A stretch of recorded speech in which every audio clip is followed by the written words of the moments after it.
வணக்கம் சவுக்கு மீடியா நேயர்களே. இன்றைய அரசியல் அரட்டியில் தமிழ்நாட்டில் நடந்த முக்கியமான அரசியல் மற்றும் சமூக நிகழ்வுகளை பற்றி விவாதிக்க இருக்கிறோம். வாருங்கள் சார். வணக்கம் சார். வணக்கம் நிதிஷ். வணக்கம் மாலதி சார். இந்த தனலட்சுமி மருத்துவமனையில் இந்த கிட்னி திருட்டு விவகாரம் நடந்தது முறைகேடு.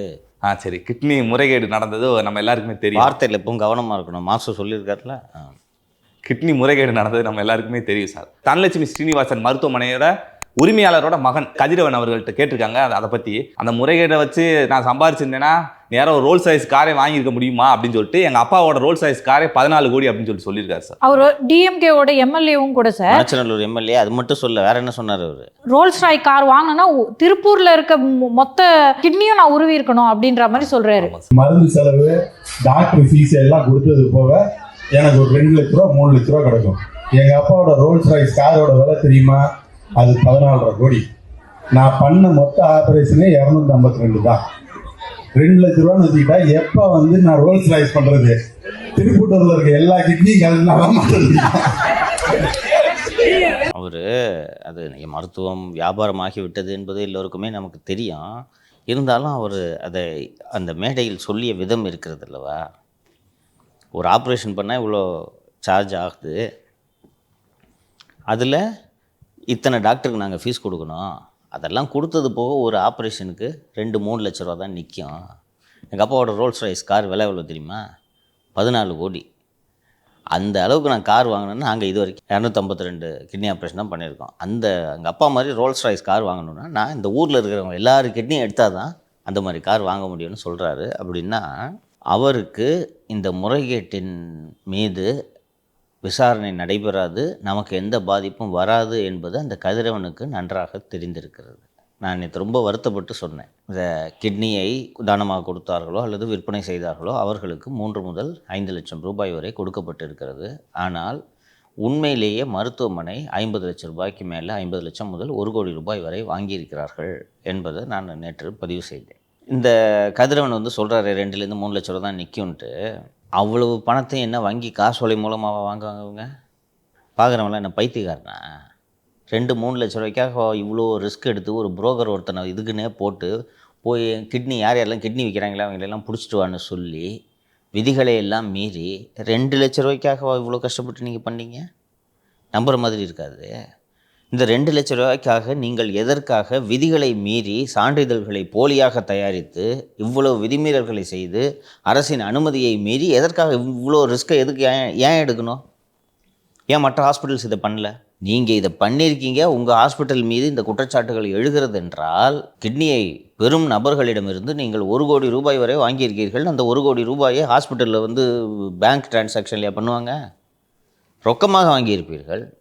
அதுதானே உங்கள் மீது இருக்கக்கூடிய குற்றச்சாட்டு. சட்டப்பூர்வமான ஒரு கிட்னி டிரான்ஸ்பிளான்ட் சர்ஜரியாக இருந்துச்சுன்னா ஏன் குற்றச்சாட்டுகள் எழுகிறது? ஏன் மற்ற மருத்துவமனைகள் ஏன் இதை செய்யவில்லை? இந்த 2-3 லட்ச ரூபா தானே எல்லா ஹாஸ்பிட்டலுக்கும் வருது. அவங்க ஏன் இதை பண்ணலை? இந்த முறைகேட்டில் ஏன் ஈடுபடவில்லை? நீங்கள் ஏன் செய்கிறீர்கள்? நீங்கள் செய்தும் இதுவரை விசாரணை நடைபெறாமல் இதை இன்றைக்கி ஜோக் அடிக்கிறீங்க. ஊரில் இருக்கவன் எல்லா கிட்னியும் திருடணும், எடுத்தால் தான் நான் ரோல்ஸ் ராய்ஸ் வாங்க முடியும் அப்படின்னு சொல்கிறீங்கன்னா அப்போ அந்த கிட்னியை பறி கொடுத்தவனோட நிலைமையை யோசிச்சு பாருங்கள் நீங்கள். இவர்களுக்கு அந்த மக்களோட உயிர் எவ்வளவு அலட்சியமாக போய்விட்டது என்பது தெரிகிறதா? ஒரு மீட்டிங்கில் சிரிச்சுக்கிட்டு 14 கோடி ரூபாய் அந்த காரு, ஊரில் இருக்கவன் எல்லா கிட்னியும் எடுத்தால் தான் நான் அது மாதிரி ரோல்ஸ் ராய்ஸ் வாங்க முடியும், அது எங்கள் அப்பா காரு. இவ்வளவு ஆணவமாக பேசுகிறார் என்றால் இவங்களுக்கு நல்லா தெரியுது. நான் ஏற்கனவே சொன்னது போல் திமுக கிட்டத்தட்ட ஒரு 1 லட்சம் கோடி இந்த 4.5 ஆண்டுகளில் சம்பாதித்திருக்கிறார்கள் என்று நான் சொல்லியிருக்கிறேன். அந்த 1 லட்சம் கோடியையும் வாங்கி இவர்கள் அப்படியே அறிவாலயத்தின் கீழே 2Gயில் ஊழல் நடந்த சமயத்தில் அறிவாலயத்துக்கு கீழே அடுக்கி வைப்பாங்க பணத்தை. அதுபோல் இவர்கள் இப்போதெல்லாம் அடுக்கி வைக்க மாட்டார்கள். அமலாக்கத்துறையெல்லாம் எந்த நேரம் வேண்டுமானாலும் வரும் என்பது தெரியும். அதனால் இந்த பணம் எல்லாம் உடனடியாக வெளிநாட்டுக்கு அனுப்பப்படுகிறது. இந்த 1 லட்சம் கோடியும் சம்பாதிச்சிருக்காங்களே, 1 லட்சம் கோடியும் இவங்களே மாப்பிள்ளையே வீட்டில் சித்தஞ்சன் சாலையில் அடுக்கி வைக்க முடியாது. ஸோ அதை இது போன்ற கல்லூரிகளில் கொடுத்து தான் மணி லாண்டரிங் செய்கிறார்கள் என்பது எல்லோருக்கும் தெரிந்த விஷயம். இது ஒன்றும் பெரிய கம்பசூத்திரம் இல்லை. இது போல ஒரு பெருந்தொகை இந்த தனலட்சுமி ஸ்ரீனிவாசன் குழுமத்திடம் இருப்பதன் காரணமாகத்தான் அந்த குழுமத்தை காப்பாற்ற வேண்டும் என்பதற்காக அரசு இந்த விவகாரத்தில் விசாரணையே நடத்தவில்லை.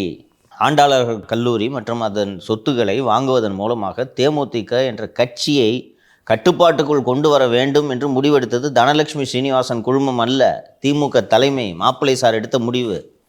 மாப்பிள்ளை சார் இந்த காலேஜ் வாங்க முடியுமா? எதுக்கு வாங்குறான்னு கேட்பாங்கல்ல. அதனால் அந்த இன்னொரு கல்லூரியை வைத்து அதை வாங்கி இதை கட்டுப்பாட்டில் எடுக்கலாம் என்று நான் ஏற்கனவே சொன்னேன். 150 கோடி பேசிட்டு 50 கோடி தான் கையில் கொடுத்துருக்காங்க. மீதி 100 கோடி 26 எலெக்ஷன் முடிஞ்ச பிறகு தான் கொடுப்போம். அது வரைக்கும் நாங்கள் சொல்கிறபடிலாம் நீங்கள் ஆட வேண்டும் என்று அந்த கண்டிஷனின் அடிப்படையில் தான் இப்போ அந்த டீல் நடந்திருக்கு. அதற்கெல்லாம் தனலட்சுமி சீனிவாசன் குழுமம் பயன்படுகிறது என்பதனால்தான் எனக்கு ஒரு ஆப்ரேஷனுக்கு 2-3 லட்ச ரூபா தான் வருது, ஹாஸ்பிட்டல் நடத்துறதே கஷ்டம்னு சொல்கிறாள். எதுக்கு போய் தானே ஆண்டாளர் கல்லூரி வாங்கினாங்க சொல்லுங்கள்? நீ ஹாஸ்பிட்டலுக்கு ரொம்ப கஷ்டப்பட்டு தானே ஹாஸ்பிட்டல் நடத்துகிற, எதுக்கு போய் இன்னொரு காலேஜ் போய் மெட்ராஸில் இருக்கிற காலேஜ் எதுக்கு போய் வாங்குற? நீ எல்லாம் பார்த்தா பைத்தியம் மாதிரி தெரியுதா? எவ்வளவு ஆணவம் இருக்கும் அந்த மணச்சனூர் எம்எல்ஏவுக்கு. நம்மளை எதுவும் செய்ய மாட்டாங்கன்ற ஆணவம் தான் இந்த பேச்சுக்கெல்லாம் காரணம். சார் இன்னொன்று சொன்னார் சார், எனக்கு சம்பாதிக்கணும்னா 1000 வழி இருக்குது, நான் மக்களுக்கு சேவை செய்யணும்னு சொல்லி பண்ணுறேன். இதை நீங்கள் வந்துட்டு அந்த கிட்னி முறைகேடை நீங்கள் பார்க்குறீங்க, நான் அத்தனை உயிரை காப்பாற்றிருக்கேன், இத்தனை சர்ஜரி பண்ணுறீங்கன்னா இன்னொரு உயிர் காப்பாற்றப்பட்டிருக்கு, அதை பார்க்க மாட்டீங்க அப்படின்னு சொல்லியிருக்காரு சார். நீங்கள் அத்தனை உயிர்களையும் இலவசமாக அந்த 2-3 லட்சம் ரூபாயை கூட வாங்காமல் இலவசமாக மருத்துவ சேவை செய்திருந்தீர்கள் என்றால் நான் மனதார வாழ்த்துகிறேன். நீங்கள் அந்த மருத்துவமனை நடத்துவது வியாபார நோக்கத்திற்காக. ஒரு சர்ஜரியில் 3 லட்ச ரூபா உங்களுக்கு லாபம் நிற்கிதுன்னா நீங்கள் கருப்பு பணமாக எவ்வளோ வாங்குகிறீர்கள்? அந்த 3 லட்ச ரூபா லாபத்துக்கு தானே நீங்கள் நடத்துகிறீங்க. இன்னும் உயிரை காப்பாற்றணுன்னு பெருசாக சொல்கிறேன். எல்லா ஹாஸ்பிட்டலும் தான் பண்ணுறாங்க. இப்போ இந்த அப்போலோ ஹாஸ்பிட்டல் வந்து நாங்கள் இவ்வளோ பேர் உயிரை காப்பாற்றணும்னு சொல்லிட்டு இருக்காங்க. நான் வந்து துட்டு தர்றேன், அதுக்கான சேவையை நீ செய்கிற, அவ்வளோதானே. நான் ஒரு கொடுக்குற பணத்துக்கு யூ ஆர் ப்ரொவைடிங் சர்வீஸ் இல்லையா? வேறு என்ன? அரசு மருத்துவமனை அது என்ன நீ சேவை செய்கிற? நீ திமிருப்பா இவனுங்களுக்கெல்லாம். சிபிஐ விசாரணைக்கு போய் அந்த ஹாஸ்பிட்டலில் சீல் வச்சு இவனுங்க இந்த கதிரவனெல்லாம் தூக்கி உள்ளே போட்டால் தெரியும் உங்களுக்கு. அப்படித்தான் இது நடக்க வேண்டும். அப்படி நடந்தால்தான் இது போன்ற உடல் உறுப்பு திருட்டுகளை எந்த மருத்துவமனையும் செய்வதற்கு துணியாது. இது எந்த விசாரணையும் நடக்காதுன்ற திமிரில் தான் கதிரவன் எல்லாருக்கிட்டையும் எடுத்தாதாங்க நான் ரோல்ஸ் ராய்ஸ் வாங்க முடியும். நான் எப்படி வாங்குறது? அப்போ உங்களுக்கு ரோல்ஸ் ராய்ஸ் வாங்கணும்னு ஐடியா இருக்குது. இப்போ இந்த விசாரணை நடந்து இந்த விஷயம் பொதுவெளிக்கு வராமல் இருந்திருந்தால் ஊரில் இருக்க எல்லாக்கிட்டையும் எடுத்துருப்பார். அதுக்கு தானே சார் இப்போ தடை கொடுத்துட்டாங்க. அங்கே வந்து கிட்னி டிரான்ஸ்பிளான்ட் பண்ணக்கூடாதுன்னு சொன்னேனே. அங்கே கிட்னி டிரான்ஸ்பிளான்ட் மட்டும் பண்ணாதீங்கன்னு சொன்னாங்க. நேற்று நான் சொன்னது போல் வேறு ஒரு மருத்துவமனையோட தியேட்டர்ஸை வாடகை எடுத்துகிட்டு இங்கே வந்து இப்போ அங்கே இருக்கிற அந்த சர்ஜரியை பண்ணுற டாக்டர்ஸ் எல்லாருமே அந்த ஹாஸ்பிட்டலோட ஊழியர்கள் அல்ல. இப்போ ஒரு அனஸ்தீசியாலஜிஸ்ட் ஒருத்தர் இருக்காருன்னா ஒரு 10 ஹாஸ்பிட்டலில் போய் அனஸ்தீசியாலஜி பண்ணிவிட்டு இன்றைக்கி சர்ஜரினா ஒரு 2 பேருக்கு சர்ஜரினா அனஸ்தீசியா கொடுத்துட்டு அவர் போயிடுவார். அவர் அதுக்கான ஸ்பெஷலிஸ்ட், அவர் 10 ஹாஸ்பிட்டலுக்கு போவார். இது மாதிரி ஒவ்வொரு ஹாஸ்பிட்டலேருந்து ஸ்பெஷலிஸ்ட் வந்து தான் அதை செய்கிறாங்க. அதே போல் இங்கிருந்து இந்த கிட்னி டோனரையும் கிட்னி ரிசீவரையும் 2 பேரும் இன்னொரு ஹாஸ்பிட்டலுக்கு அனுப்பிச்சு பணத்தை மட்டும் நீங்கள் வாங்கிக்கிட்டு இதை இப்போ செய்ய முடியாது அந்த ஹாஸ்பிட்டலில். இது ஒரு தண்டனையா? இதுக்காக தான்ப்பா சொல்கிறேன், இந்த கவர்மெண்ட் போனால் தான் இவனுங்கெல்லாம் தூக்கி உள்ளே வைக்க முடியும். சார் தொடர்ந்து தூய்மை பணியாளர்கள் வந்து தொடர்ந்து இன்னைக்கு கூட 13வது நாளாக போராட்டம் நடத்திட்டு இருக்காங்க. நிறைய பேர், நிறைய நடிகர்கள், அப்புறம் அரசியல் கட்சி தலைவர்கள்லாம் போய் சந்திச்சுட்டு இருக்காங்க. அவங்களோட ஆதங்கத்தை தெரிவித்தாங்க. என்னன்னா ரோட்டில் இப்படி உட்காந்து போராட்டம் பண்ணிட்டு இருக்காங்க அப்படின்னு சொல்லிட்டு. இப்போ நீதிமன்றம் சொல்லியிருக்கு சார், நீங்கள் அங்கே போராட்டம் பண்ணக்கூடாது, நீங்கள் கலைஞ்சு போங்க அப்படின்னு சொல்லியிருக்கு சார். அது அந்த தூய்மை பணியாளர்களுக்கு ஒரு எதிரான ஒரு தீர்ப்பு தான் சார். அவர்களுக்கு எதிரான தீர்ப்பு என்று பார்க்க முடியாது. இது எப்படி நடந்தது என்று பார்க்க வேண்டும். இந்த இடத்துல தான் அரசாங்கம் எப்படி வேலை செய்யுது, அரசாங்கம் எப்படி இயங்குது அப்படின்றத நீங்கள் கற்றுக்கணும். 13 நாள் ஆகிடுச்சு. 13 நாளாக போராட்டம் நடத்திட்டு இருக்காங்க. பொதுமக்களோட ஆதரவு அதிக அளவில் இருக்குது. அந்த ஊழியர்களை நீங்கள் கலைந்து போங்கன்னு சொன்னால் அவங்க கலைஞ்சு போக மாட்டுறாங்க இல்லையா? இப்போ எப்படி இவங்களை நீக்கிறது சொல்லு? அதுக்கு தான் அள்ளி அள்ளி கொடுத்தோம் அப்படின்னு சலுகைகள்லாம் கொடுத்தாங்க. அதை கூட அவங்க வாங்கிக்க தயாரில்லை. இல்லை, என்ன பண்ணுவீங்க இப்போ? வேற இடத்துக்கு போங்க, நாங்கள் போராடுறதுக்கு இடம் தரோம் அப்படின்லாம் பிரியா சொல்லியிருந்தாங்க. என்ன சொன்னாங்க அவங்க? அதுக்கு மாட்டோம், இங்கே தான் உட்காந்து போராடுவோம் அப்படின்ட்டாங்க. அப்போ என்ன பண்ணணும்? அந்த இடத்துலேருந்து அவங்கள அகற்றணும். அகற்றுறதுக்கு போலீஸை வச்சு அகற்றுனா என்ன ஆகும்? மறுபடியும் வந்துட்டு அதை வச்சு அரசியல் பண்ணுவாங்க. கெட்ட பேர் ஆகும். அப்படி செய்ய முடியாது. ஏன்னா தமிழ்நாடே பார்த்துட்டு இருக்க ஒரு விஷயம் இது. ரைட்டா? அப்போ என்ன பண்ணணும்?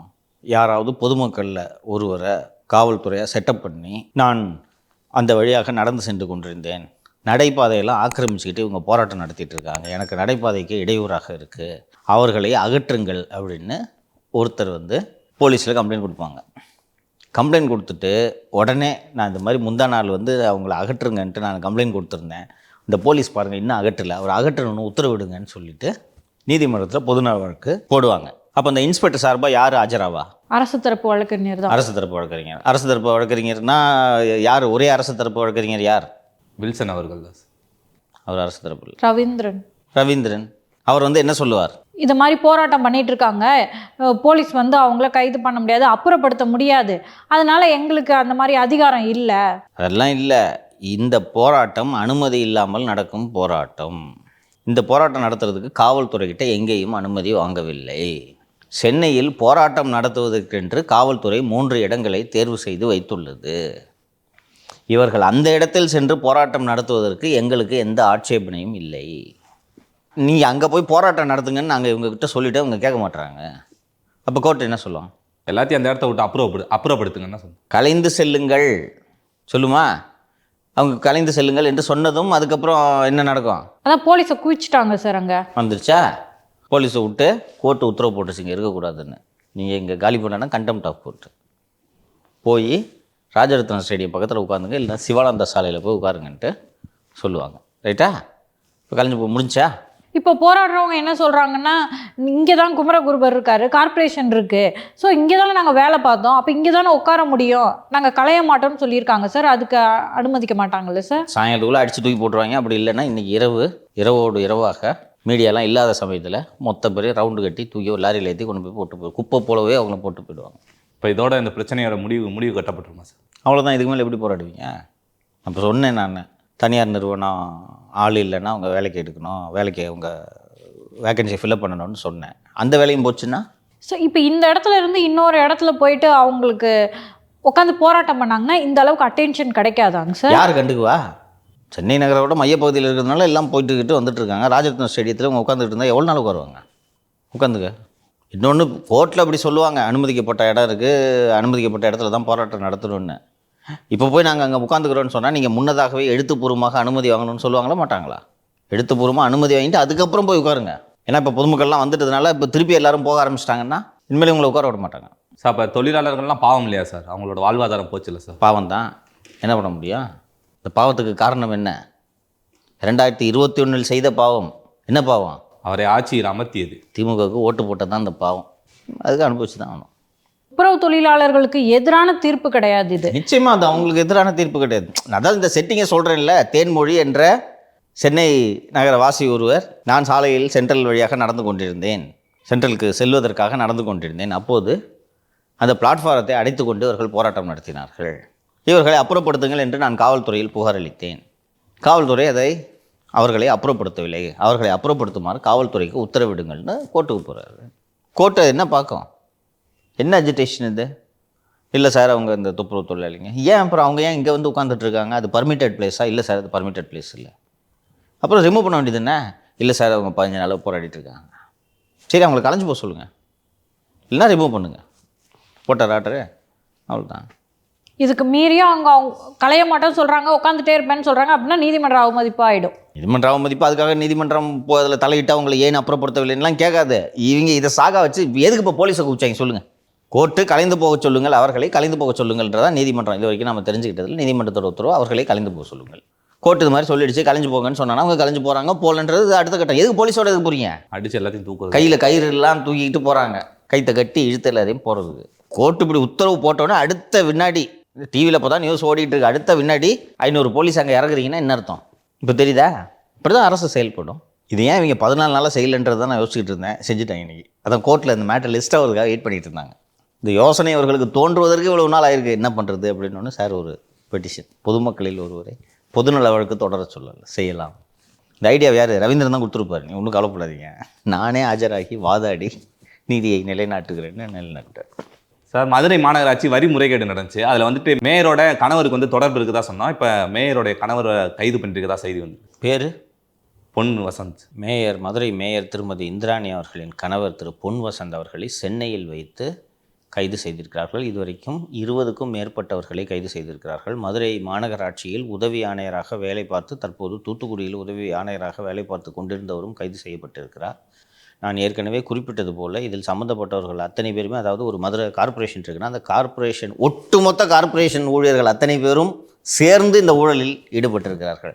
நேற்று ஒரு உதாரணம் ஒன்று படித்தேன், இந்த ஒருத்தரோட வாக்குமூலம் ஒன்று படித்தேன்ல.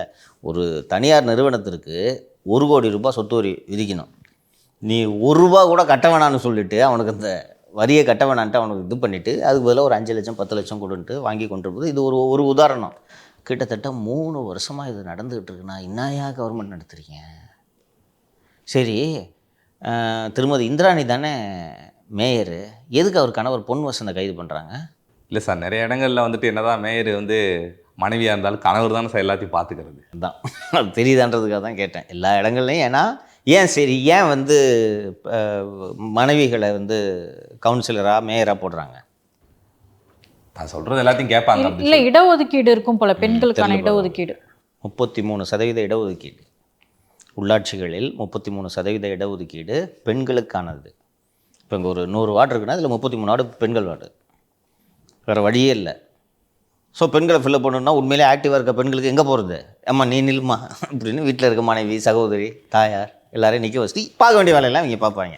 அந்த அடிப்படையில் தான் திரு பொன் வசந்த் அவர்கள் நேற்று இரவு கைது செய்யப்பட்டு இன்று மதுரைக்கு அழைத்து செல்லப்பட்டு மதுரைக்கு சென்று தான் அவருக்கு சர்க்கரை இரத்த அழுத்தம்லாம் அதிகமாக இருக்கிறது என்று மதுரை ராஜாஜி மருத்துவமனையில் அவரை அனுமதித்துள்ளார்கள்.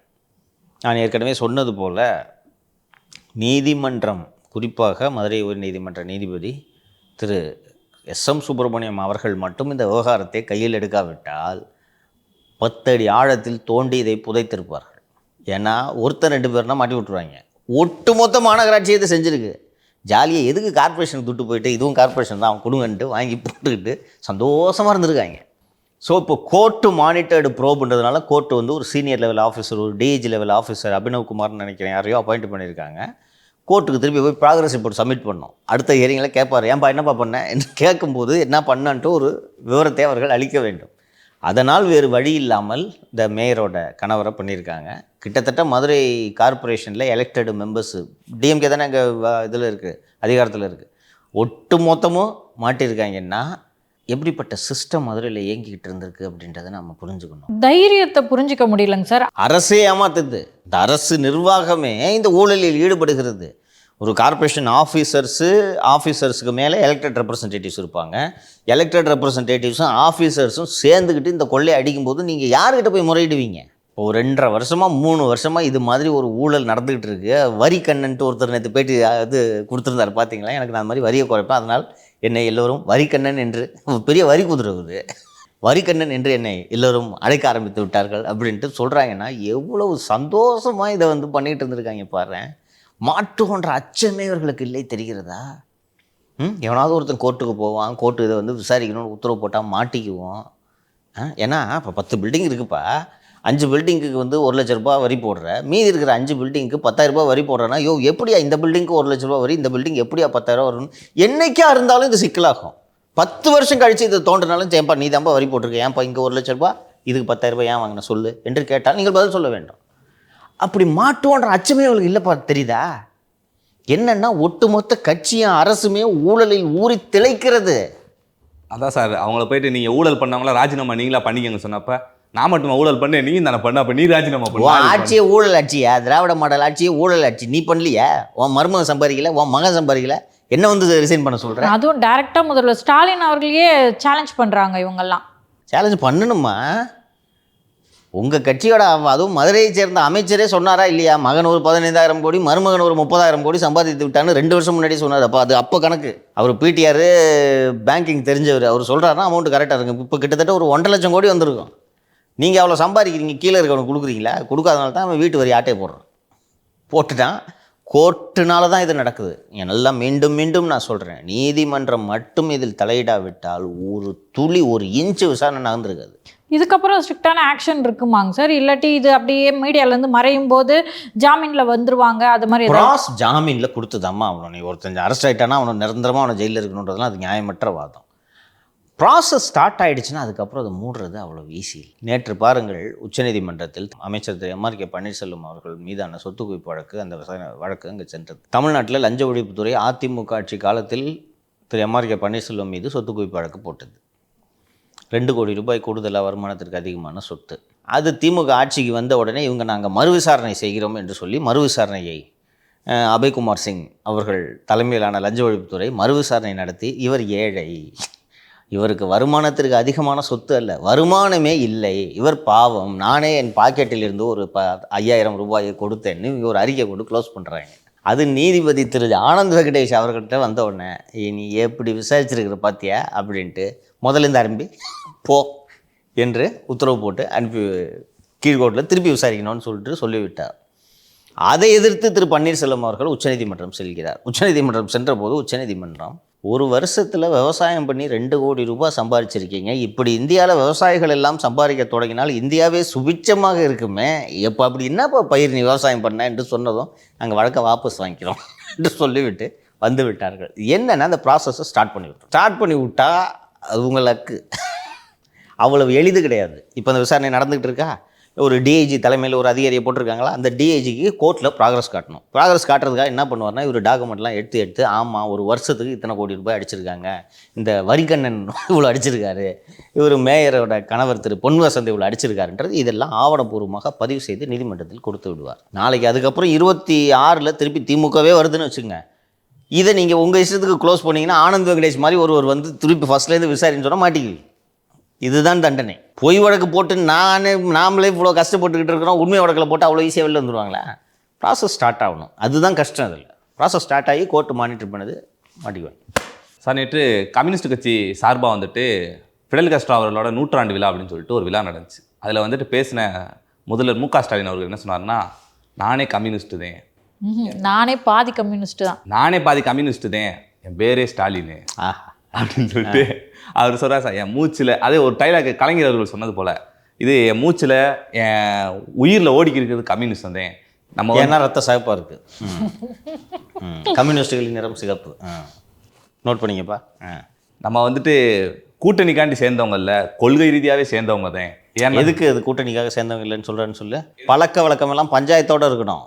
இந்த மாதிரி நான் இப்படி பேசுகிறேன்னு சொல்லிட்டு நாளைக்கு வந்து 15 சீட்டு கொடு 20 சீட்டு கொடுலாம் வந்துடக்கூடாது. அதனால கூட்டணிக்காக சேரல அப்படி நினைக்காதீங்க. நம்மளோட நட்பு தேர்தல் நட்பு இல்லை, கொள்கை ரீதியான நட்பு. பெரிய ஒரு அந்த காலத்து ரஷ்யா கம்யூனிஸ்ட் இது. சொல்லு மேலே சொல்லு. அவ்வளோதான் சொல்லி. ப்ளஸ் வந்து பேப்பர்லாம் படிக்கணும். அதான் சார் எனக்கு உண்மையிலேயே தாங்கிக்க முடியல. நீங்கள் வந்து பேப்பர் படிக்கிறேன்னு சொன்னோடனே உங்களாக தான் வந்துச்சு. சார் என்ன சும்மா பேப்பர் படிக்கலன்னு சொல்கிறாரு, அவர் தீக்கதிர் படிக்கிறார் பேப்பரு. நான் டெய்லி பேப்பர்லாம் படிச்சுட்டே இருக்கேன். இது முன்னாள் முதல்வர் எடப்பாடி பழனிசாமி அவர்கள் நீங்கள் படிக்கிறீங்களா அப்படின்னு கேட்டிருக்காரு. நான் நியூஸ்லாம் பார்த்துட்டே இருக்கேன், நீங்கள் வந்து நீங்கள் ஃபஸ்ட்டு படிங்கன்னு சொல்லியிருக்காரு சார். அது வந்து உண்மையாக கண்டிக்கிறேன் சார் நீங்கள் சொன்னது. ரைட்டு. உண்மையிலே தீக்கதின்னு ஒரு பேப்பர் வருதானே அவருக்கு தெரியாது. இதுதான் யதார்த்தம். புரியுதா? இந்த 2021 இந்த ஐபேக்கு பிரசாந்த் கிஷோர் சார்பாக ஒரு நிறுவனம், அந்த ஐபேக் நிறுவனத்தை சேர்ந்தவர்கள் அவங்க வெளி மாநிலத்துலேருந்துலாம் வந்தாங்க. வந்து அங்கே வந்து படித்த எல்லாரும் MBA கிராஜுவேட்ஸ் அவங்களாம் வந்தாங்க. வந்து ஒரு மீடியாவெல்லாம் கேட்டகரைஸ் பண்ணுவாங்க. சில ஒரு செய்தித்தாள் இருக்குது, இப்போ தினகரன் இருக்குன்னா அது டிஎம்கே சப்போர்ட்டு, வேறு ஏதாவது ஒரு செய்தித்தாளை போட்டு தினமலர் இருக்குன்னா அது பிஜேபி சப்போர்ட்டு, ஹிந்துன்னு இருக்குன்னா அது நியூட்டன், இப்படி கேட்டகரைஸ் பண்ணிகிட்ருப்பாங்க. அதில் ஒரு பணியாற்றிய ஒரு ஊழியர், சார் தீக்கதின்னு ஒன்று இருக்குது, அது பிஜேபி சப்போர்ட்டா என்று ஒரு பத்திரிகையாளர்கிட்ட கேட்டோன்னா அந்த பத்திரிகையாளர் என்கிட்ட சொன்னார், தீக்கதிர் எந்த பேப்பர்னு கூட தெரியாமல் இவங்கள வச்சுக்கிட்டு தேர்தல் வியூகம் வகுக்கிறாங்க இவங்க என்று அவர் சொல்லி கொண்டிருந்தார். அந்த அளவு அறிவு தான் திரு ஸ்டாலின் அவர்களுக்கு. 20 வருஷமாக தமிழ்நாட்டில் ராஜேஷ் லக்கானின்னு ஒரு அதிகாரி வேலை செஞ்சுருக்கிறாரு. அவர் போன வாரம் வரைக்கும் இங்கே வேலை செய்து கொண்டிருந்தார். இப்போ வந்து அவர் டெல்லிக்கு டெபுடேஷனுக்கு போகிறாருன்னு, இந்த மாதிரி அதிகாரிங்க டெபுடேஷனுக்கு போவார்ன்றது கூட தெரியல. இவர் தான் கையெழுத்து போடுறாரு, டெபுடேஷனுக்கு போகலாம், லக்கானியை ரிலீவ் பண்ணலாம் அப்படின்ட்டு. மறுநாள் வந்து லக்கானி பார்க்குறதுக்கு வர்றாரு. அப்படியா டெல்லிக்கு போகிறீங்களா? ஏன் டெல்லிக்கு போகிறீங்க? ஓ வேறு வேலை கிடச்சிச்சா? என்ன வேலைக்கு போகிறீங்க? நம்மகிட்டே இருந்துக்கலாம் நீங்கள், சரி பரவாயில்ல போயிட்டு வாங்க, நல்லா இருக்காங்க, கிளைமேட்லாம் ஒத்துக்குமா? இவ்வளோ தான் இவரோட அறிவு. புரியுதா? எதை எழுதி கொடுத்தாலும் படிக்கிறது. அது மட்டும் இல்லை சார், இபிஎஸ்க்கு என்ன தெரியும் கம்யூனிஸ்டுகளை பற்றி அப்படின்னு சொல்லியிருக்காரு. இப்போ எதுக்கு பாசம் பொங்குதுன்னு வர கேட்டு இவர்களும் வெட்கம் இல்லாமல் அழைத்து இவரை வைத்து சிபிஎம்மோட நேஷ்னல் செக்ரட்டரி திரு ஜான் அவர்கள் வந்து அந்த நிகழ்ச்சியில் பங்கேற்றிருந்தார். அங்கே வந்துட்டு கூவத்துக்கு பக்கத்தில் போராடுறவங்களை காப்பாற்றுறதுக்கு வக்கு இல்லை, கியூபாவுக்கு போயிட்டார் இவர். கவனிச்சியா? அங்கேருந்து 1.5 கிலோமீட்டர் கூட இல்லை அந்த நிகழ்ச்சி நடந்த இடம். அவங்க அங்கே தொழிலாளிங்க போராடிட்டு இருக்காங்க செங்கோடி ஏந்தி, அவங்கள விட்டுட்டாரு. கியூபாவின் ஒற்றுமை ஓங்குக, ஃபிடல் காஸ்ட்ரோ நினைவை கையில் ஏந்துவோம். அங்கே போயிட்டு இன்னொன்றுலாம் பேசினார், அமெரிக்க ஏகாதிபத்தியத்தை எதிர்க்க வேண்டும். ஏகனாபுரத்தில் போராடிக்கிட்டு இருக்கிறாங்க, அவங்கள காப்பாற்றுறதுக்கு துப்புல ஏகாதிபத்திய எதிர்ப்புக்கு போயிட்டாரு. ஏகாதிபத்திய அரசு திமுக அரசு. இதில் என்னென்னா இதுதான் இருக்கு. உங்களுக்கு கருணாநிதி நானே ஒரு கம்யூனிஸ்ட்னு சொல்லிக்கிட்டா அது விவாதமாகும். இவர் கம்யூனிஸ்டா? கம்யூனிஸ்டுகளுக்கு எதிராக இதெல்லாம் செய்திருக்கிறார். 60களில் கம்யூனிஸ்டுகளுக்கும் திராவிட இயக்கத்துக்கும் தான் பெரிய மோதல் இருந்ததுன்னா விவாத பொருளாகும். இவர் நானும் ஒரு கம்யூனிஸ்ட் தான் சொன்னால் சிரிக்கிறாங்கப்பா, அவ்வளோதான் இவர். புரியுதா? எதை எழுதி கொடுத்தாலும் படிக்கிறது. இந்த மாதிரி நான் இந்த நிகழ்ச்சிக்கு போகிறேன்னு சொன்னான்னு அவரே டக்குன்னு எடுத்து ஒரு பேப்பரை வந்து இது மாதிரி ஒரு ஸ்பீச் ரைட்டர்ஸ் 4-5 பேர் இருப்பாங்களா, எழுதி கொடுத்தோன்னா இவர் பாட்டு ஃபஸ்ட்டு ஜாலியாக போயிடுவார். இல்லை, பொதுவாகவே திமுகவோட பேட்டர்ன் இப்படி ஆயிடுச்சு இல்லை சார்? அதாவது இங்கே பெண்களுக்கு பாதுகாப்பு இல்லை அப்படி சொன்னால் அப்படியா யூபியை பார், அங்கே போ இங்கே போ அப்படின்றது. அது மாதிரி தான் இவர். உண்மையிலே இவர் பார்த்தா பாவமாக இருக்குது. என்ன எது எழுதி கொடுத்தாலும் படிக்கிறது, அதையும் தப்பு தப்பாக படிக்கிறது. நேற்று ஏதோ கரெக்டாக படிச்சிட்டாருன்னு நினைக்கிறேன். நல்லா உண்மையிலே சூப்பராக இருந்துச்சு கேட்குறப்ப. அப்படியே ஆஹா கம்யூனிஸ்ட். இதில் அந்த பத்திரிகையாளர்கள் எல்லாம் கலைவாணர் அரங்கத்தில் பத்திரிகை அதிபர்கள்லாம் சந்திக்கும் போது சொன்னார், ஞாபகம் இருக்கா, நான் எப்போவுமே 24 மணி நேரமும் நியூஸை தான் பார்ப்பேன். ஞாபகம் இருக்கா? நியூஸை தவிர நான் எதுவுமே பார்க்கறது இல்லை. 24 மணி நேரம் நியூஸை பார்க்குற லட்சணம் பற்றியா போய் தமிழ்நாட்டில் குறைஞ்சபட்சம் தூய்மை பணியாளர்களையாவது இந்த பக்கம் போராடுவதை கவனத்துல கொண்டிருக்கணும்ல சார். நாங்க கம்யூனிஸ்ட் 14 நாளா போராடிக்கிட்டு இருக்காங்க. அந்த நிகழ்ச்சியில் கலந்து கொண்டிருக்கக்கூடிய தோழர் திரு சண்முகம் போய் அந்த தொழிலாளிகளுக்கு ஆதரவாக நிற்கிறாரு. உங்களோட குருநாதர் திரு வீரமணி அவர்கள் நீங்கள் சமூக நீதி கண்ணோட்டத்தில் இவர்களை அணுகுங்கன்னு சொல்கிறாரு. இதெல்லாம் விட்டுட்டு ஃபிடல் காஸ்ட்ரோ பற்றி இப்போ பேசுறது. ஐயோ, அவர் வந்து என்ன சொல்லியிருந்தாருன்னா, ஃபிடல் காஸ்ட்ரோ எதுக்காண்டி போராடினார், முதலாளித்துவத்தை எதிர்க்கணும், இப்படி தொழிலாளர்களோட நலனுக்காண்டி போறான, தொழிலாளர் சுரண்டலுக்கு எதிராக போறானார். இதை எல்லாத்தையும் சுரண்டதே நீங்க தான். இது எல்லாத்தையும் பண்றவங்க நீங்க, முதலாளித்துவத்தின் முதலாளியா இருக்கக்கூடிய நீங்க ஃபிடல் காஸ்ட்ரோவை பத்தி பேசலாமா சார்? பேசக்கூடாது. பாதி கம்யூனிஸ்டாக இருந்தவர் சாம்சங் தொழிலாளிகளை என்ன பாடுபடுத்தினார் 1.5 மாதமாக, ஞாபகம் இருக்கா? பாதி கம்யூனிஸ்ட் பண்ணுற வேலையாது. மைசூர் போண்டான்னு பேர் வச்சா அந்த போண்டாவில் மைசூர் இருக்குன்னு அர்த்தமா? அது மாதிரி தான் ஸ்டாலின் பேர் வச்சா நீ கம்யூனிஸ்டா? இது ஸ்டாலின் கேட்டா அவரே மனசு விட்டுருவாரு. ஏப்பா நான் கேட்குறது பதில் சொல்லுப்பா. நீ பேர் வச்சா நீ கம்யூனிஸ்டா? நீ எங்கெல்லாம் பாதி கம்யூனிஸ்டுகள், என்னோட பேரே ஸ்டாலின். இல்லை, இதெல்லாம் ஒரு லாஜிக்னு பேசுகிறாரு பாருப்பா அவரு. என் பேரே ஸ்டாலின். ஐயோ, பாவமாக இருக்குதுப்பா அவரு. அவருக்கு நம்ம பேசுறத பார்த்து சிரிப்பாங்கன்னு கூட தெரியாது. சரியான ஸ்பீச் பேசியிருக்கிறோம். எதை எழுதி கொடுத்தாலும் படிப்பார். அப்படியே அது முன்னாடி எழுதியிருப்பாங்க பார்த்துட்டு, அதான்டா திமுக, அதான் திமுக பேசினா ஞாபகம் இருக்கா? இப்படி பேசலாமா சிஎம்? தாலி அறுப்பு சங்கிலி பருப்புண்டுவாரு, சங்கிலி பறிப்புன்னு கூட சொல்லாம. கொலை, கொள்ளை, கற்பழிப்பு, பாலியல் பலாத்காரம், சங்கிலி பருப்பு, தாலி அறுப்பு என்று கஷ்டம் பாஸ். போய் ஓய்வு எடுக்கிட்ட அண்ணியோட இப்போ அடுத்து இன்ப சுற்றுலாவுக்கு பிளான் போட்டார். 4 வருஷமாக இன்ப சுற்றுலா. நான் ஃபஸ்ட்டு வருஷத்துலேருந்து சொல்லிருக்கேன். 22 மே 22 இவர்கள் குடும்பத்தோரோடு நண்டு சிண்டெல்லாம் கூப்பிட்டுக்கிட்டு துபாய்க்கு தனி விமானத்தில் அல்வா அதிகாரி அன்னையிலேருந்து இன்றைக்கி வரைக்கும் ஒரு டூர் விடாமல், அவர் தான் அல்வாத்திக்கு போனாலும் கூட போகிறாரு, ஒரு டூர் விடாமல் செல்வதிலிருந்து நான் பார்த்து கொண்டிருக்கிறேன். நீங்கள் அங்கே ஊரை சுற்றி பார்க்க போகிறீங்க, இல்லை சிகிச்சைக்கு போகிறீங்க, எதுக்கோ ஒரு போகிறீங்க. நிச்சயமாக நீங்கள் முதலீடுகளை ஈர்க்க செல்லவில்லை.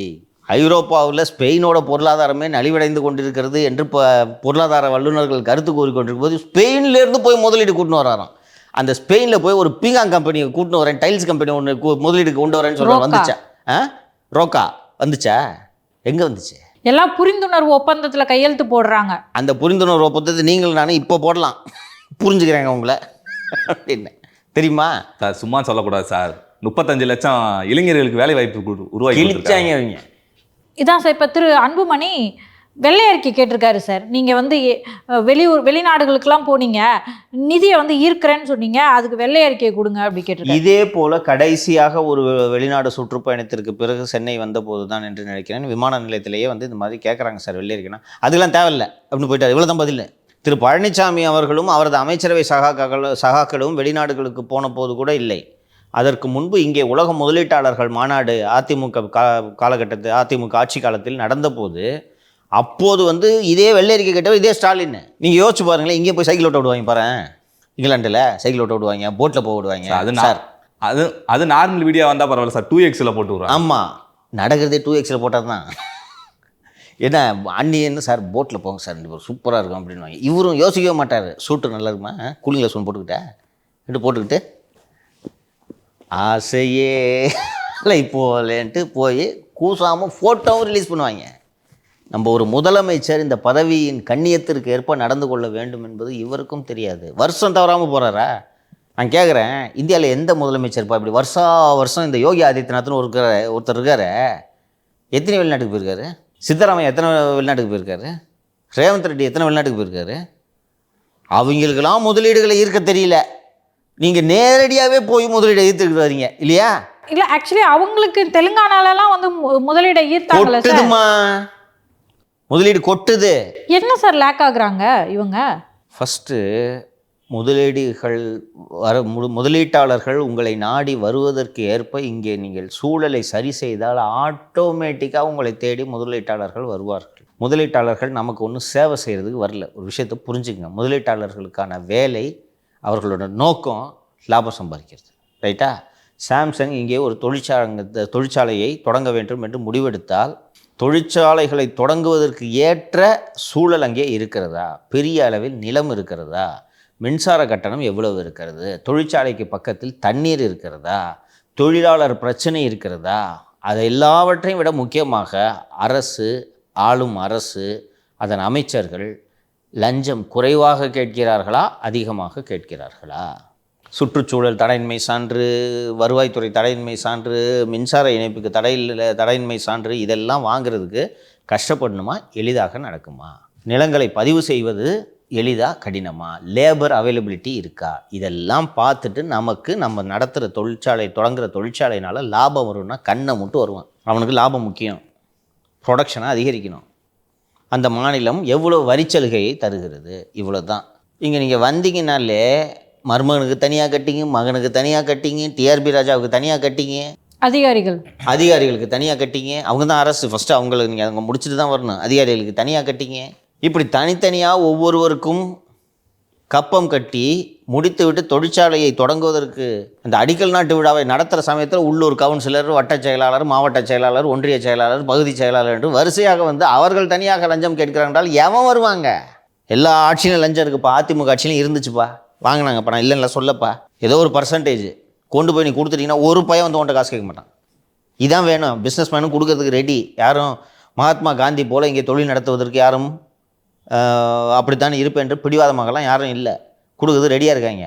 ஒரு ஆள் கேட்குறான், இந்தாப்பா கொடுத்துருப்பா, அதுக்கப்புறம் எனக்கு தொல்லை வரக்கூடாதுன்னா தொல்லை இருக்கக்கூடாது. அதுக்கப்புறம் திருப்பி பில்லு கிளியர் பண்ணுறதுக்கு, எலக்ட்ரிசிட்டி கனெக்ஷனுக்கு, பொல்யூஷன் கண்ட்ரோல் போர்டுக்குன்னு ஒவ்வொரு இடத்துலையும் வாங்கினா போய் அவங்ககிட்ட கொடுத்து கட்டுப்படியாகலையான்னு போயிடுவான். அதுதான் இந்த கவர்மெண்ட்டில் சிக்கல். மொத்தத்தையும் குடும்பமே எடுத்துக்குது. கீழே இருக்கிறவங்களாம் பஞ்சை பராரிகளாக இருப்பவர்கள் நமக்கு கிடைக்கவில்லை என்று வரி வசூல் செய்கிற இடத்துல கையை வச்சு இன்றைக்கி மாட்டிட்டு முழிக்கிறாங்க. அப்புறம் எதுக்கு சார் வெளிநாட்டு போகணும், முதலீடு? ஊர் சுற்றி பார்க்க வேண்டாமா? அவர் முதல்வர் அமெரிக்காவையும் இங்கிலாந்தையும் வேற என்ன நாட்டுக்கு போகிறாரு? இப்போ ஸ்பெயின்லாம் போயிட்டு வந்துட்டார். இப்போது செல்வது ஜெர்மனி. இங்கிலாந்து மற்றும் ஜெர்மனியை முதலமைச்சர் பார்க்க வேண்டாமா? எல்லா நாட்டுக்கும் போயிட்டு முடிச்சிட்டாரு. இந்த வாட்டி ஒரு 1 கோடி இளைஞர்களுக்கு வேலை வாய்ப்பு வந்துருப்போம். சொல்கிறதான் சொல்கிறேன், என்ன யார்கிட்ட சொல்கிற? நம்மக்கிட்ட தானே சொல்லு. ஒரு 5 கோடி வேலை வாய்ப்புன்னு சொல்லு. இல்லை சார், தமிழ்நாட்டில் 5 கோடி இளைஞர்கள் இருக்க மாட்டேன். யோ, பக்கத்து ஸ்டேட்டில் இருக்கிறவங்களாம் சேர்த்து வேலை கொடுப்பேன்யா. அதான் ஏன் திராவிடம்? சொல்லு, யார் கேட்க போகிறா? இப்போ 4 வருஷமாக போனியா நீ, என்ன முதலீடு வந்துச்சுன்னு யாராவது கேட்குறாங்களா? அதான் கேட்டாலும் வெள்ளை அறிக்கை கொடுங்கன்னா அதெல்லாம் கொடுக்க முடியாது. அவ்வளோதான் பதில். உலகத்திலே எனக்கு தெரிஞ்சு ஸ்பெயின்ல எல்லாம் போய் முதலீடுகளை சேர்த்த ஒரே கரகாட்ட கோஷ்டி இந்த திராவிட மாடல் கரகாட்ட கோஷ்டி தான். இவங்களும் ஜனங்க அவ்வளோ முட்டாள்னு நினச்சின்னு இருக்காங்கப்பா. முதலீடுகளை இருக்குன்னு சுற்றி பார்க்கணுன்னா போய் அவனை யார் வேணான்றது சார். இது ஃபுல்லாக மக்கள் வரி பணம் தானே சார்? வேற என்ன?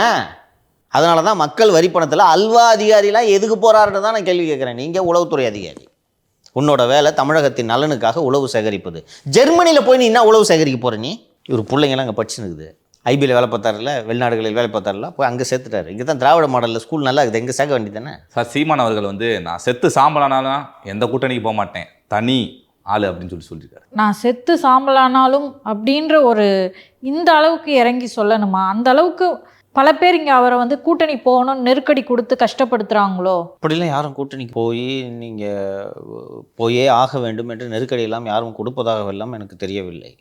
சிம்பிளாக சொல்கிறாங்க, ஜெயிக்கணும்னா கூட்டணிக்கு போங்கன்றாங்க. அவர் எனக்கு ஜெயிக்கிற ஐடியாவே இல்லைன்றதுக்காக நான் செத்து சாம்பலானாலும் பரவாயில்லன்றார். என் கட்சியை அழிஞ்சாலும் பரவாயில்ல, என் கட்சியில் இருக்கிற என்ன தவிர அத்தனை பேரும் வேறு கட்சிக்கு போனாலும் பரவாயில்ல, ஜெயிக்கிறத பற்றி மட்டும் என்கிட்ட பேசாதீங்க. அது ஒன்று தான் அவரது லட்சியம். தோற்பதற்காகவே கட்சி நடத்தப்படும் ஒரு கட்சி என்றால் அது நாம் தமிழர் கட்சி. அதுக்கு தான் இது. எதுக்கு இப்போ இவ்வளோ எமோஷனலாக இதை பேச வேண்டிய தேவை என்ன? நான் கூட்டணி வச்சாலும் வைக்க மாட்டேன்னா முடிஞ்சு போச்சு இல்லையா? மற்ற கட்சிகளின் கொள்கைகள் எங்களுக்கு ஏற்புடையதல்ல, அதனால் நாங்கள் கூட்டணி வைக்க மாட்டேன் என்ன முடிஞ்சு போச்சு. செத்து சாம்பலானாலும் நான் கூட்டணி வைக்க மாட்டேன்னா செத்தாலும் சரி ஜெயிக்க மாட்டேன். அதான் மீனிங். இதுக்கு ஜெயிக்கிற வேலையை மட்டும் பார்க்க மாட்டேன்.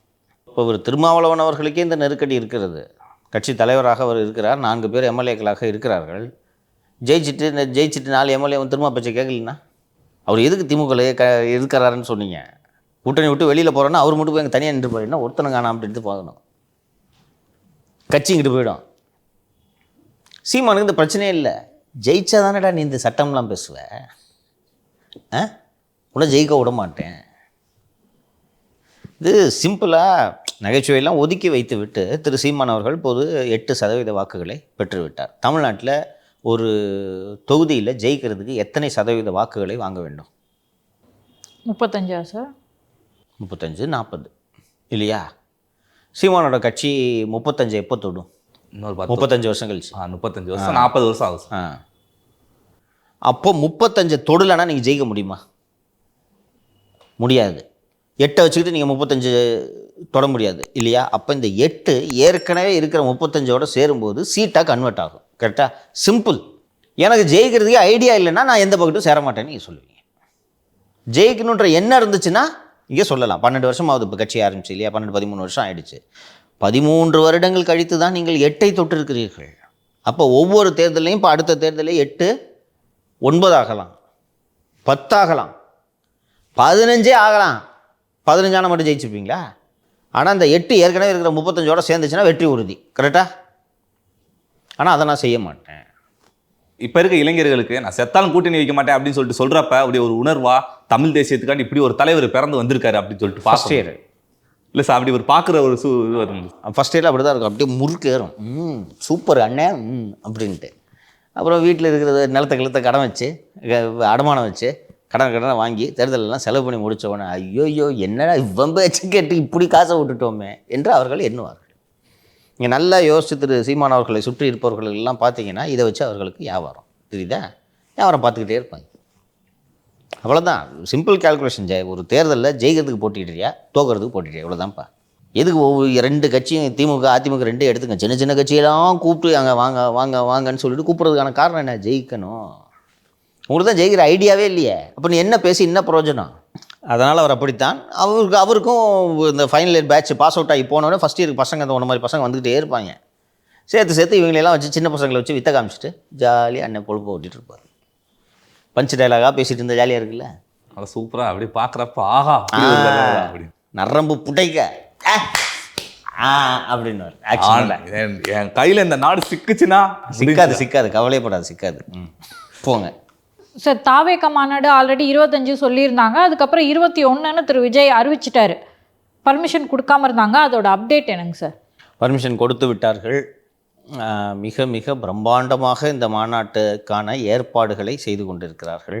குடிநீர் பாட்டில்கள் மட்டும் 10 லட்சம் பாட்டில்கள், 10 லட்சம் பேருக்கு ஸ்நாக்ஸ் பேக்கெட்டு இதெல்லாம் ஏற்பாடு செய்திருக்கிறார்கள். இப்போ அந்த குடிநீர் தொட்டிகள் அங்கே இருக்கும். அந்த குடிநீர் தொட்டிகளில் தண்ணீர் தீர்ந்து போய்விட்டது என்றால் லாரிகள் மூலமாக தானே இதை ரொப்பணும். ரோடு பூரா ஜனங்க நின்றுக்கும் போது லாரி எப்படி உள்ளே வரும்? ஸோ இதற்காக இதையெல்லாம் முன்கூட்டியே முன்னதாக யோசித்து பூமிக்கு அடியில் பைப்பு போட்டுட்டாங்க. தண்ணி தொட்டியில் தண்ணி தீர்ந்துச்சுன்னா பக்கத்தில் ஒரு மோட்டரை வச்சு அங்கேருந்து பைப்பில் குடிநீர் அத்தனை பேருக்கும் தங்கு தடை இல்லாமல் கிடைப்பதற்கு ஏற்பாடு செய்து விட்டார்கள். அந்த மேடையோட ஃபோட்டோகிராஃப்லாம் வந்திருக்குன்னு நீங்கள் பார்த்துருப்பீங்க. மிக நீளமான 200 அடியோ நம்ம ஒரு மிக நீளமான மேடை திரு விஜய் அவர்கள் வருவதற்காக மேடை போடப்பட்டிருக்கிறது. பெருமளவு கூட்டம் வரும் என்று எதிர்பார்க்கிறார்கள். விக்கிரவாண்டிலேயே நல்ல க்ரௌடு வந்துச்சு. அதே போல் மதுரையிலும் ஒரு பெரிய க்ரௌடு. இன்னொன்று, விஜய்க்கு ஒரு இம்ப்ரெசிவாக ஒரு மாநாட்டை நடத்தி காட்ட வேண்டிய கட்டாயத்தில் திரு விஜய் அவர்கள் இருக்கிறார். விக்கிரவாண்டி மாநாட்டுக்கு பிறகு சொல்லிக்கொள்ளும்படி விஜயோட பொலிட்டிக்கல் ஆக்டிவிட்டி பெருசாக இல்லை. பரந்தூருக்கு போனது அது ஒரு இண்டிவிஜுவலான விஷயம். ராமச்சந்திரா கல்ச்சுரல் சென்டரில் ஒரு நிகழ்ச்சி நடந்துச்சு, செயற்குழுவோ புதுக்குழு கூட்டமோ நடந்துச்சு. அதற்கு பிறகு கோவையில் இந்த பூத்து முகவர்கள் கூட்டம் அப்படின்ட்டுலாம் சொன்னாங்க. ஸோ பொதுமக்கள்லாம் கலந்துக்கிற மாதிரி ஒரு பிரம்மாண்டமான தேர்தல் நெருங்கிக்கிட்டு இருக்குன்னு ஒரு 6 மாதம் தான் இருக்குது. அதற்கு முன்பு தன்னுடைய பலத்தை காட்டக்கூடிய வகையில் தமிழக மக்களுக்கு, குறிப்பாக அந்த பலத்தை காட்டுறது எதுக்குன்னா நம்பிக்கையை ஏற்படுத்துவதற்கு. நான் சும்மா தமாஷ்க்கு வரல அரசியலுக்கு, என்னை நம்பி இவ்வளோ பேர் கூட்டம் சேருகிறார்கள் பாருங்கள்ன்ற ஒரு இம்ப்ரெஷனை தமிழக மக்களுக்கும் மற்ற அரசியல் கட்சிகளுக்கும் ஏற்படுத்த வேண்டிய நெருக்கடியில் திரு விஜய் அவர்கள் இருக்கிறார். ஸோ ரொம்ப பிரமாதமாக பிளான் பண்ணி, நான் அப்போவே சொன்னேன்ல 5000 பேர் நம்ம வேலை செஞ்சுட்டு இருக்காங்கட்டு, அப்போ கிட்டத்தட்ட 10 நாளைக்கு முன்னாடியே சொன்னேன். வேலைகள் மிக தீவிரமாக நடைபெற்று கொண்டிருக்கின்றன. இந்த மாநாட்டை மிகச்சிறப்பாக நடத்தி காட்ட வேண்டும் என்பதில் மிக தீவிரமாக இருக்கிறார்கள். அடுத்ததாக தென் தமிழகத்தில் ஒரு மாநாடு நடத்துவதாகவும், இன்னொரு மாநாடு இங்கே சென்னையிலையோ சென்னைக்கு அருகிலேயோ நடத்துவதாகவும். சார் இன்னொன்று சார், இந்த திமுக வந்து மாநாடு நடந்துச்சுன்னா வந்து எந்த விதமான நிபந்தனைகளும் வந்து விதிக்கப்படுறதில்ல. அது என்ன சார் தாவேகா மாநாடுக்கு மட்டும் இப்படி பைப் லைன் நீங்கள் போடணும், இந்த குறிப்பிட்ட நிபந்தனைகள்லாம் விதிக்கப்படுறது, அதுலேயும் முக்கியமாக வந்து சர்ச்சைக்குரிய வகையில் வந்து பேசக்கூடாது அப்படின்னு சொல்லிட்டு சொல்கிறாங்க. ஆனால் திமுகவில் எல்லா மேடையிலையும் சர்ச்சையே இல்லாமல் அங்கே கிடையவே கிடையாது. ஆளுங்கட்சி இன்னொன்று, இந்த மாநாடு வெற்றி பெறாமல் ஒரு பிசுபிசுத்து போக வேண்டும் என்பதற்காக அனுமதி தருவதையே எவ்வளவு தாமதித்தார்கள், தேதியை மாற்ற வைத்தார்கள் என்றெல்லாம் நம்ம விரிவாக பேசியிருக்கோம். இன்னொன்று, இந்த மாநாடு சக்ஸஸ்ஃபுல் ஆகக்கூடாதுன்றதுக்கு எல்லா ஏற்பாடுகளையும் அவர்கள் செய்யத்தானே செய்வார்கள். அந்த கட்சியே வந்து ட்ராக்ஷன் கிடைக்காம போகணுன்றதுக்காக தானே ஒரு வரம் தரும் அதிகாரியை சென்னைக்கு நியமித்திருக்கிறார்கள். அவர் இனிமேல் நாளையிலேருந்து மாஸ்டர் பிளான் ஸ்டார்ட் பண்ணுவார். வீக வகுப்பாளர். ஆமாம் சார், பிஎல் சந்தோஷ் அவர் வரும்போது ஓபிஎஸ் மீட் பண்ணுறதுக்கான பெர்மிஷன் கொடுத்தாங்க. பட் ஓபிஎஸ் தரப்பில் தான் போய் பார்க்கல அப்படின்ற மாதிரியான செய்திகள்லாம் வந்துச்சு. நேற்று டிடிவி தினகரன் அவர்கள் சொல்லும்போது, இல்லை ஓபிஎஸ் கூட நான் பேசிட்டு தான் இருக்கேன், பிஎல் சந்தோஷ்லாம் கூப்பிடலை அப்படின்ற ஒரு விஷயத்த சொல்லியிருக்காரு சார். அது மட்டும் இல்லாமல் ஓபிஎஸ்ஸை என்டிஏ கூட்டணிக்கு கூப்பிட்டு வரதுக்கான வேலைகளை இவங்க பார்க்கணும் அப்படின்ற மாதிரி ஒரு விஷயத்தையும் சொல்லியிருக்காங்க.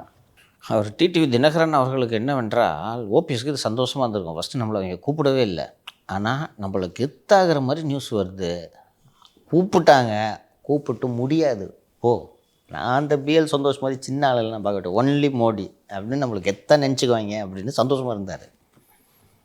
அப்படிலாம் நினைக்கிற அளவுக்கு நீ ஒர்த்து கிடையாது, போட்டு அதை உடச்சிடணும் அப்படின்ட்டு தான் சிரிச்சுக்கிட்டே சொன்னார் டிடிவி தினகரன். அப்போல்லாம் கூப்பிடலைங்க, நான் டெய்லி பேசிட்டேங்க, கூப்பிட்டா சொல்லியிருப்பார், கூப்பிடல, மூச்சு விட்டார்.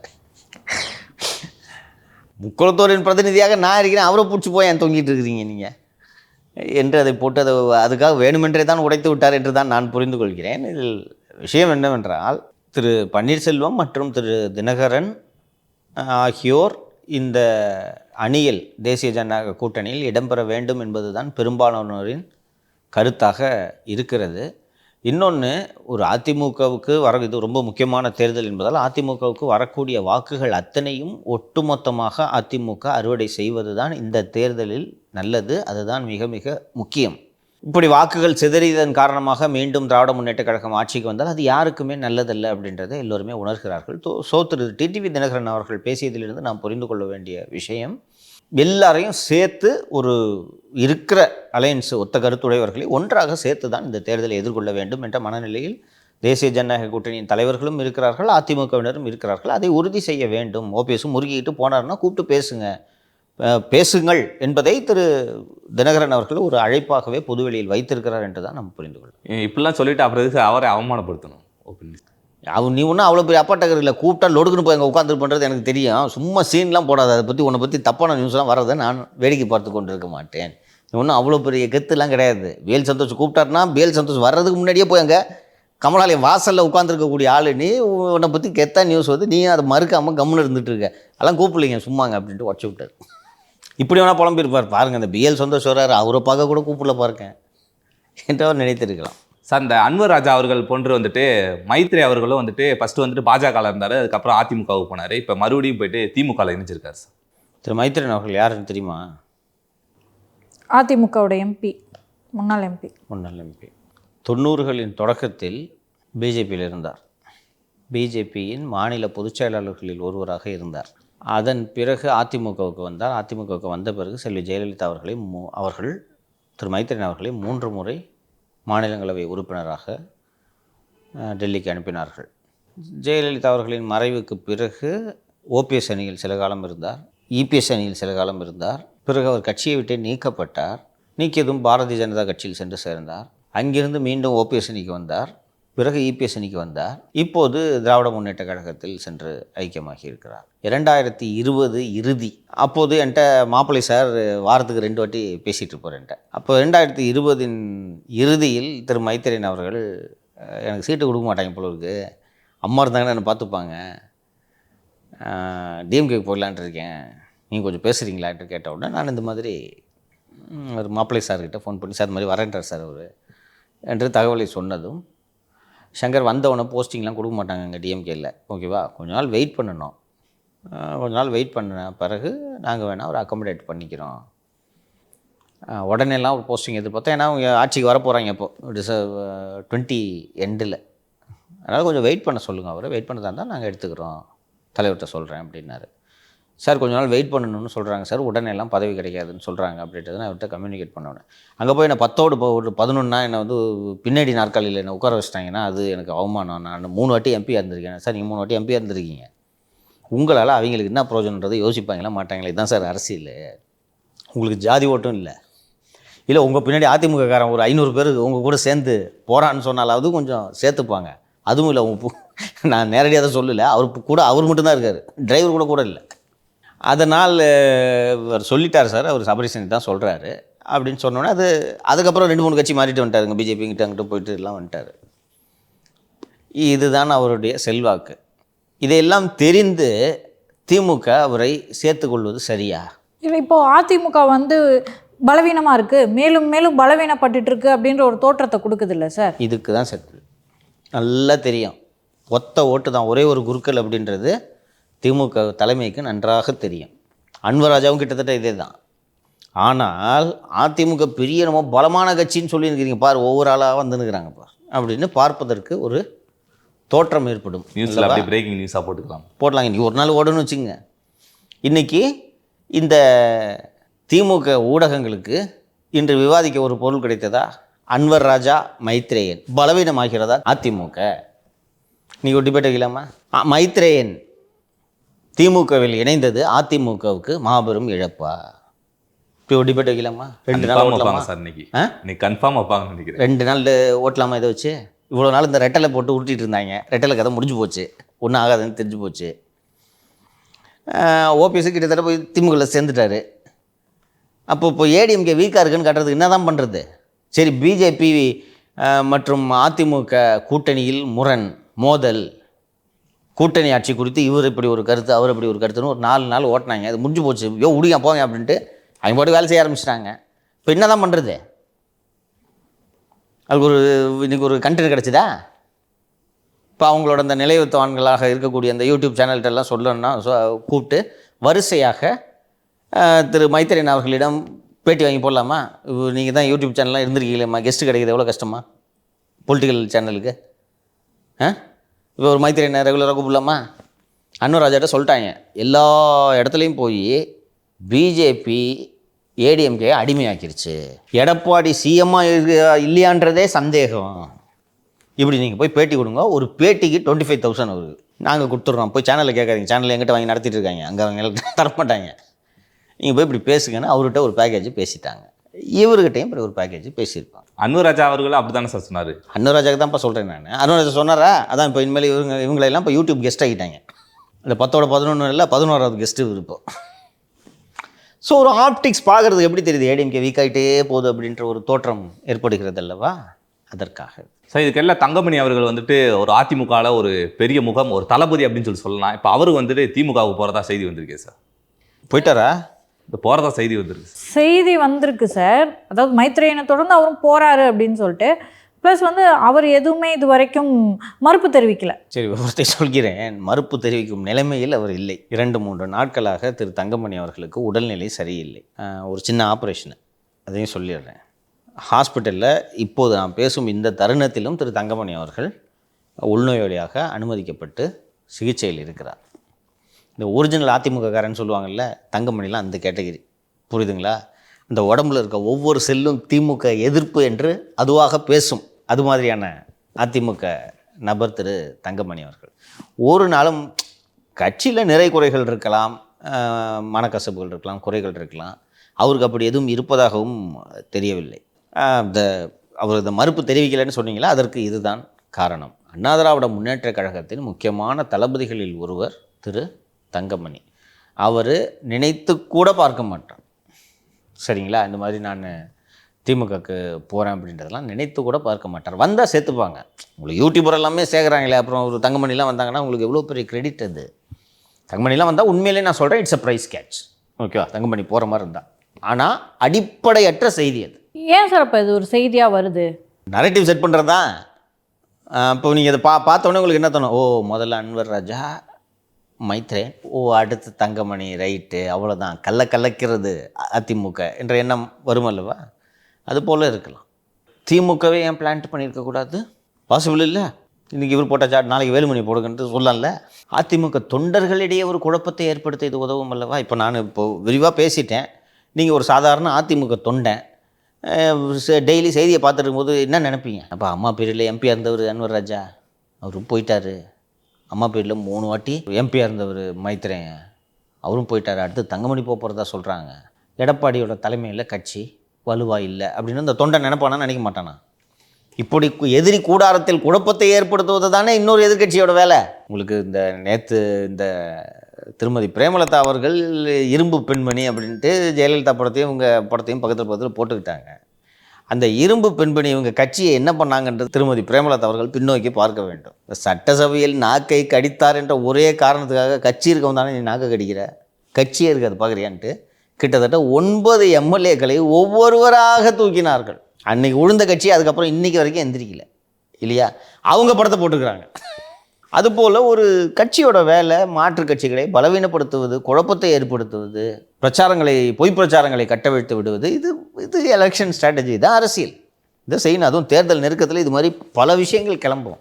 இதான் அரசியல் ஸ்ட்ராட்டஜி. இன்னொன்று சார், திருமதி பிரேமலதா விஜயகாந்த் அவங்க விஷயத்தில் வந்து ஆல்ரெடி அவங்க சொல்லியிருந்தாங்க விஜயகாந்தோட ஃபோட்டோவை யூஸ் பண்ணாதீங்க அப்படின்னு சொல்லிட்டு. அது யாருனே தெரில, அவங்க மறைமுகமாக பேசியிருந்தாங்க. பட்டு 2 நாளைக்கு முன்னாடி சொல்லிட்டாங்க விஜய் அவர்களுக்கு தான் அந்த இன்ஃபர்மேஷன் அப்படின்னு சொல்லிட்டாங்க. குருவா நீங்கள் அவரை ஏற்றுக்கிட்டீங்கன்னா நீங்கள் பயன்படுத்திக்கலாம், இல்லைன்னா பயன்படுத்தக்கூடாது. அவர் ஏங்க விஜயகாந்தை குருவா ஏற்றுக்கணும்? இது என்ன லாஜிக் இது? ஃபோட்டோ யூஸ் பண்ணுறாங்கல்ல, நீங்கள் மானசீக குருன்னு சொல்லிட்டு நீங்கள் வந்து அவர் ஃபோட்டோ யூஸ் விஜய் எங்க பண்ணுங்க. விஜயகாந்தோட ஃபோட்டோ யூஸ் பண்ணாரு? அந்த 50 தலைவர்கள்னு வச்சிருக்காரு, அஞ்சலி அம்மாள், அம்பேத்கர், அது கூட விஜயகாந்த் படமாப்பா இருக்கு? இல்லை அதில் என்ன, யார்? பெரியார், அம்பேத்கர், காமராஜர், வேலுநாச்சியார், அஞ்சலி அம்மாள், இது கூட கேப்டன் விஜயகாந்த்னு ஒரு படம் கூட எதுவும் பார்த்தேன். அப்புறம் எங்கள் படத்தை யூஸ் பண்ணாங்க. இது என்ன லாஜிக் இது? நான் தான் சொன்னேன் இல்லைம்மா நேற்றே, இதெல்லாம் சீரியஸாக எடுத்துகிட்டு விவாதிக்கக்கூடாது, நேர விரயம், புரியுதா? ஏன் இப்படி சொன்னீங்கன்னா அவங்களுக்கே தெரியாது எதுக்கு சொன்னேன்னு, சும்மா ஃப்ளோவில் அடிச்சு விட வேண்டியதான். இல்லை சார், இப்போ 25ஆம் தேதி மாநாடுன்னு சொல்லியிருந்தாங்கல்ல, அப்போது ஒரு தகவல் வெளியே வந்துச்சு. திரு விஜயகாந்தோட பிறந்த நாள் அன்னைக்கு அவர் அந்த மாநாடு வச்சிருக்காரு. அது சாதாரணமாக லுக் மாலதி, விஜயகாந்தின் படத்தை பயன்படுத்தி வாக்கு வாங்க வேண்டிய நிலைமையிலையா விஜய் அவர்கள் இருக்கிறார்? சின்ன வயசில் ஒரு முதல்ல படத்தில் அறிமுகமாகும் போது இவர் சின்ன பையன், இவர் நடிச்ச படத்தை டிஸ்ட்ரிபியூட்டர் வாங்க மாட்டான்னு சொல்லிட்டு விஜயகாந்தை கெஸ்ட் ரோல் பண்ணாங்க. கரெக்டாக பண்ணாங்களாப்பா? அதுக்காக இப்போ வந்து இவ்வளோ பெருசாக வளர்ந்த பிறகு விஜயகாந்தோட படத்தை போட்டு ஓட்டு வாங்கணுன்ற நிலைமையில் இன்றைக்கி விஜய் இருக்கார். ஏதாவது லாஜிக் இருக்கா பேசுகிறதுக்கு? இஷ்டத்துக்கு அடிச்சு விட்றது, இதையும் ஒரு கண்டென்ட் எடுத்து பேசுவாங்கன்ட்டு அப்படி தான் பேசிகிட்டு இருக்கீங்க நீங்கள். தாவேக்காக்கு அவங்க ஒருவேளை கூட்டணிக்கு போகிறாங்களோ அப்படின்லாம் ஒரு பேச்சு இருந்துச்சு. பட் அவங்க இதில் என்ன சொல்லியிருந்தாங்கன்னா, கூட்டணிக்கு நீங்கள் வந்தீங்கன்னா எங்கள் ஃபோட்டோ யூஸ் பண்ணிக்கோங்க. ஸோ அப்போ கூட்டணி பேச்சுவார்த்தைகள்லாம் இப்போ நடக்கிற மாதிரி தெரியல. இதெல்லாம் நடக்குமா? இன்னும் காலம் இருக்குமா? நடக்குமா? சரி சார், இன்றைய அரசியல் பல நிகழ்வுகளை பற்றி பேசினோம். தொடர்ந்து நாளையும் பேசுவோம் சார். நன்றி சார். நன்றி.